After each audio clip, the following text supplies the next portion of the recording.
Jangan lupa like and subrek ya guys. Selamat mendengarkan. Cantik dan kecil itu, tatapan Xiaoyan tiba-tiba melayang ke pinggang yang ingin dipeluk seseorang. Dia tidak tahu kenapa, tapi dia merasa ketika pinggang sempit gadis itu terpelintir, ada godaan yang tidak biasa, itu seperti seekor ular betina cantik yang dengan menawan mengayunkan pinggangnya. Sialan, pikiran acak apa yang saya miliki. Pikiran konyol menyebabkan Xiaoyan tertawa getir saat dia memarahi dirinya sendiri. Dia kembali ke sisi tempat tidur, mencengkeram gagang penguasa suan berat yang besar dan mengangkatnya dengan kekuatannya. Dengan teriakan lembut, dia meletakkannya di pundaknya.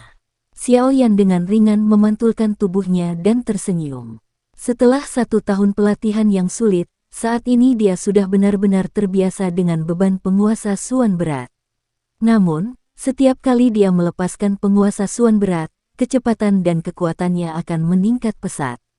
Xiaoyan percaya bahwa saat bertarung dengan lawan, peningkatan kecepatan dan kekuatan yang tiba-tiba ini akan membuat lawan lengah. Telapak tangannya meraih gagang penguasa suan berat lagi dan menariknya keluar. Mengikuti suara tekanan yang kuat, rak kayu di sampingnya tiba-tiba retak karena serangan itu. Menyadari bahwa warnanya agak hijau. Terlebih lagi, di bagian dalam pupil, tampaknya ada 3 titik hijau gelap yang sangat kecil yang tersembunyi. Menatap tajam pada murid hijau gelap yang agak jahat itu, Xiaoyan tiba-tiba merasa agak linglung. Sesaat kemudian, jantungnya tiba-tiba bergetar dan dia segera sadar kembali. Ekspresi terkejut samar-samar muncul di wajahnya. Mata iblis macam apa ini? Bahkan dengan kekuatan spiritualnya, dia benar-benar menjadi agak linglung. Dengan keterkejutannya yang masih tersisa, Xiaoyan sekali lagi menatap murid gadis kecil itu. Namun, dia tercengang saat menyadari bahwa 3 titik hijau gelap kecil itu sebenarnya telah menghilang. Jangan bilang kalau aku melihat sesuatu. Xiaoyan bergumam dengan suara tertegun. Dia menggelengkan kepalanya dengan kasar dan sekali lagi menatap gadis kecil itu sejenak. Selain matanya yang sedikit hijau, sepertinya tidak ada bintik kecil. Itu kemungkinan besar karena aku minum tadi malam. Tanpa daya menggelengkan kepalanya, Xiaoyan menurunkan lengan baju Qinglin. Setelah itu, dia membantunya berdiri dan tersenyum ketika dia melihat gadis pemalu yang berada di ketinggian bahunya. Sambil tersenyum, dia meminta maaf. Aku telah membuatmu takut. Petik 2. Berjalan melewati sudut, Xiaoyan tidak bisa menahan nafas. Dia perlahan berhenti, memiringkan kepalanya ke arah Qinglin yang wajahnya tiba-tiba menjadi tidak nyaman karena desahannya. Setelah merenung sebentar, dia dengan lembut berkata, "Qinglin, jangan terlalu sadar akan tatapan orang lain. Yang perlu Anda ingat adalah bahwa Anda tidak hidup untuk orang lain itu. Kamu hidup karena dirimu sendiri." Setelah mengucapkan kata-kata itu, Xiaoyan mengusap kepala Qinglin dan terus berjalan ke kejauhan. Dengan kata-kata Xiaoyan, Qinglin berdiri di tempat, bingung. Lama kemudian, kemegahan aneh muncul di wajahnya yang imut dan menawan. Wajah cantiknya dengan lembut mengendus. Mengangkat wajah kecilnya, 3 bintik kecil berwarna hijau di mata berwarna hijau tua tiba-tiba muncul tanpa suara. "Terima kasih, Tuan Muda Xiaoyan."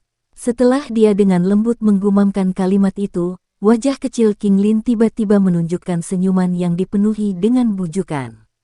Setelah itu, dia berjalan dengan gembira dan menyusul sosok pria muda di depannya. Di mata Qinglin yang tertunduk. Namun, sesaat kemudian, dia buru-buru memberikan senyum yang kuat dan berkata, "Baiklah, Tuan Muda. Kita harus pergi. Kompetisi mungkin sudah dimulai." Petik 2. Mengangguk sambil tersenyum, Xiaoyan membawa penguasa suan berat di punggungnya dan keluar dari ruangan. Peringatan Qinglin dengan cepat melangkah maju untuk membuka pintu, berbalik dan memberi Xiaoyan senyum lembut dan indah. Kompetisi adalah ujian kekuatan yang diadakan Desert Metal Mercenary Company setiap 3 bulan sekali. Tujuan dari perlombaan tersebut adalah untuk mengajak anggota pasukan agar mau berlatih. Sebab, pemenang lomba-lomba ini biasanya berhak membentuk kelompok kecil sendiri dan menjadi ketua regu. Untuk mendapatkan hak ini, budaya umum dalam perusahaan mercenari Desert Metal adalah agar tentara bayaran rajin dan naik ke atas. Laju pertumbuhan kekuatan anggota Desert Metal jauh melebihi tentara bayaran lainnya karena persaingan semacam ini. Dengan demikian, perusahaan mercenari Desert Metal berada di dekat puncak di antara perusahaan tentara bayaran Rock Desert City. Pertempuran, membalik di udara dan melangkah ke medan pertempuran dengan kedua kakinya. Haha, Xiao Yanzi, biarkan aku melihat seberapa kuat dirimu sebagai klan kecil jenius dalam beberapa tahun ini. Suara Xiao Li, yang dibawa oleh Doki, menekan kebisingan di sekitar tempat latihan. Pemimpin perusahaan kedua. Pemimpin perusahaan kedua. Petik 2. Mendengar teriakan keras Xiao Li, orang-orang di sekitarnya sempat tercengang sebelum tatapan mereka menjadi bersemangat saat mereka bersorak dengan keras. Seketika, gelombang teriakan fanatik di sekitar tempat latihan berubah menjadi gelombang suara yang melesat ke awan. Kakak kedua, adik laki-lakimu secara alami tidak berani menolak. Suasana panas di sekitarnya memberi Xiao Yan perasaan berdarah panas di hatinya. Tangannya memegang gagang penguasa Suan berat dan menariknya dengan tiba-tiba. Dengan suara kiang, dia memegang penggaris yang berat itu dengan cengkeraman miring dan tertawa dengan berani. Haha, bagus. Melihat ini, Xiao Li tertawa terbahak-bahak. Dia membalik tangannya dan tombak panjang baja tungsten muncul di telapak tangannya. Tiba-tiba, Doki berwarna perak tiba-tiba melonjak dari tubuhnya dan membentuk jubah Doki berwarna perak di kulitnya.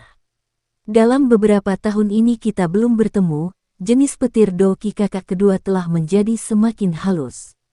Tatapan Xiao Yan menyapu jubah Doki berwarna perak di tubuh Xiao Li dan tidak bisa menahan untuk menggelengkan kepalanya. Tipe petir Xiao Li Doki sangat langka. Selain memiliki kekuatan ofensif yang sangat kuat, Doki jenis ini juga memiliki efek melumpuhkan. Dalam pertempuran, itu benar-benar membuat orang pusing. Secara bertahap melepaskan seteguk udara, api ungu Doki di tubuh Xiao Yan dengan cepat mengalir. Sesaat kemudian, jubah Doki dengan api ungu melonjak darinya dengan cara yang sama membungkus Xiao Yan di dalamnya.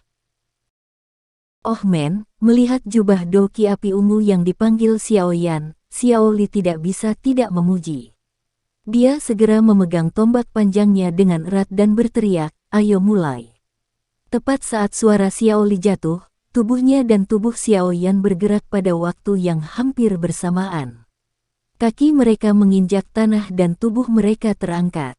Melihat bahwa kedua orang itu berhasil membuka jalur di medan pertempuran yang berantakan, tentara bayaran di sekitarnya sekali lagi menjadi bersemangat. Sangat jarang bagi mereka untuk menyaksikan pertarungan antara dua dosis.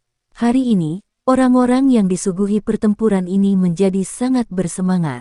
Tuan muda, lakukanlah. Berdiri di atas batu besar, wajah kecil King Lin memerah saat dia berteriak dengan suara lembut. Haha, pemimpin perusahaan. Apakah menurut Anda pemimpin perusahaan kedua atau saudara Xiao Yan memiliki peluang lebih baik untuk menang? Di platform tinggi, tatapan Suelan beralih ke medan pertempuran dan bertanya dengan tawa yang indah. Mendengar pertanyaan Suelan, beberapa orang lainnya yang membentuk eselon atas mengalihkan pandangan mereka dan menyaksikan Xiao Ding, yang membuat keputusan harian tentang semua masalah di perusahaan. Menjadi pusat perhatian, Xiao Ding mengangkat cangkir tehnya seolah-olah tidak ada yang terjadi. Dia menyesap, menyapu pandangannya ke seluruh medan pertempuran dan berkata sambil tersenyum, kakak kedua saat ini adalah bintang 4 dosi. Pada tingkat dia berlatih, dia akan segera mencapai level bintang 5. Petik 2. Kekuatan Xiao Yanzi saat ini hanya dari seseorang yang telah memasuki kelas dosi. Selain itu, kakak kedua menggunakan jenis petir Doki, yang seharusnya dialami semua orang di sini sebelumnya. Meskipun saya tidak memiliki petunjuk tentang api ungu Xiao Yanzi Doki, tapi Anda beritahu saya peluang menang siapa yang lebih tinggi. Sebuah kelicikan melintas di mata Xiao Ding saat dia menjawab.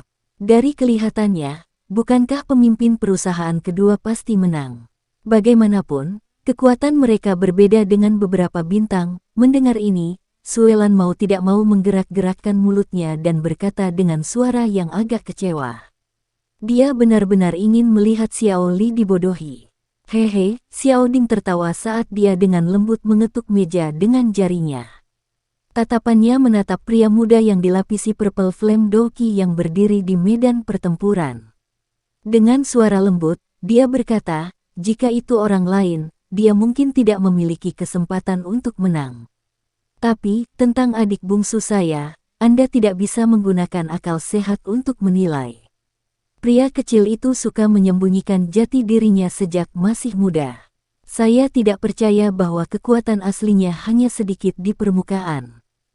Dalam pertarungan ini, Xiao Yanzi adalah orang yang memiliki peluang menang lebih tinggi. Sekian dulu ya guys. Terima kasih sudah mendengarkan, bye-bye.